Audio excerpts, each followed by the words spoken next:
नमस्कार, मैं हूं Amod Srivastava. Amazing thought, amazing message, amazing information की दिशा में आज एक कदम और आगे। आज के इस दो चिंतन का विषय है आत्मबल और मंत्र का असर। पहला चिंतन आत्मबल। जब व्यक्ति किसी कार्य को करने चलता है तो उसके मन हृदय में बारंबार विचार भाव उठते हैं कि वह कार्य करे या ना करे, उससे होगा या नहीं, और परिणाम भी सफलता और असफलता के रूप में सामने आता है। किसी कार्य को करने के लिए बल की आवश्यकता होती है, इसके बिना इसको गति देना असंभव सा है। कई बार किसी कार्य को करते समय नाना प्रकार के संकट उसमें बाधा के रूप में खड़े हो जाते हैं।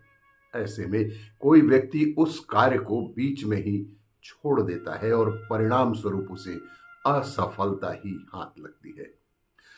असफलता यह सिद्ध करती है कि अमुक कार्य को आपने पूरे मनोयोग से नहीं किया। मनोयोग का अर्थ होता है तन, मन और हृदय से समर्पित होकर किसी कार्य को करना। किसी कार्य में सफल होने के लिए व्यक्ति में मानसिक संतुलन, विश्वास, जिज्ञासा, लगन, संघर्ष करने की क्षमता और तन्मयता जैसे गुणों का होना बेहद जरूरी है। इसकी प्राप्ति आत्मबल से होती है।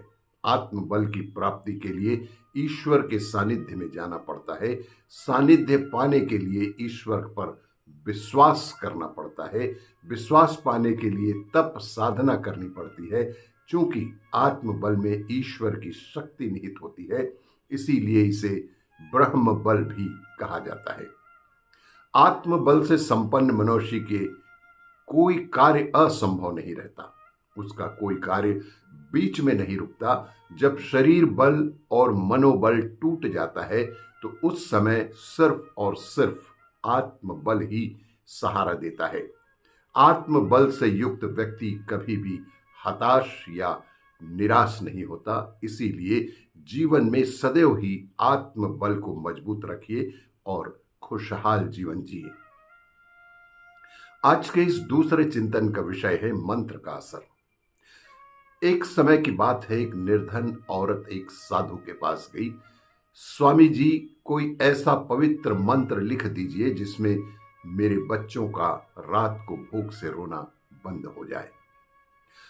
साधु जी ने कुछ पल एकटक आकाश की ओर देखा और फिर अपनी कुटिया में अंदर चले गए और एक पीले कपड़े पर एक मंत्र लिखकर उसे ताबीज की तरह लपेट और बांधकर उस महिला को दे दिया।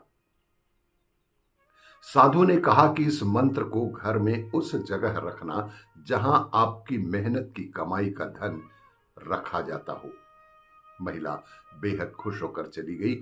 ईश्वर कृपा से उस दिन उसके पति की आमदनी बहुत ठीक ठाक हुई और बच्चों को भोजन आसानी से मिल गया। रात बेहद शांति से कट गई। अगले दिन भोर में ही उन्हें पैसों से भरी एक थैली घर के आंगन में मिली। थैली में धन के अलावा एक पर्चा भी था।